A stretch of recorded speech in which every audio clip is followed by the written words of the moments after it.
گلگت بلتستان میں 2005 کے کشیدہ حالات کے دوران فورسز پر حملوں میں ملوث 14 افراد کی ملٹری کورٹ سے سزاؤں کے خلاف اپیل کا معاملہ۔ جسٹس مشیر عالم کی سربراہی میں 3 رکنی سپریم کورٹ کے بینچ نے سماعت کی۔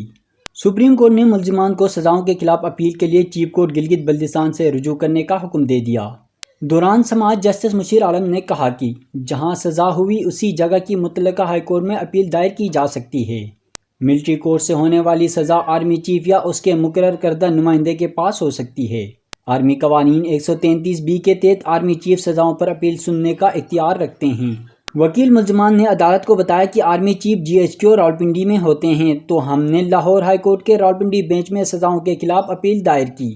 جسٹس سردار طارق مسعود نے کہا، اصطلاح و قتل کے کیسز میں رحم کی اپیل صدر مملکت دیکھتے ہیں، کیا آپ اس کے خلاف اسلام آباد ہائی کورٹ میں آ جائیں گے؟ جسٹس مشیر عالم نے کہا، میرٹ پر دلائل ہم نہیں سن سکتے، یہ تو ٹرائل کورٹ اور ہائی کورٹ کا کام ہے۔ عدالت نے ملزمان کو ملٹری کورٹ سے سزاؤں کے خلاف اپیل کے لیے چیف کورٹ گلگت بلتستان سے رجوع کرنے کا حکم دیتے ہوئے کیس نمٹا دیا۔ یاد رہے، ملزمان 2005 کے دوران گلگت شہر میں مذہبی کشیدہ حالات کے دوران فورسز پر حملے میں ملوث تھے، جنہیں ملٹری کورٹس نے عمر قید کی سزائیں سنائی۔ ملٹری کورٹ سے سزا پانے والے 14 ملزمان میں سے 12 گلگت جیل، 1 ساہیوال جیل میں سزا کاٹ رہے ہیں، جبکہ 2 ملزمان اشتہاری ہیں۔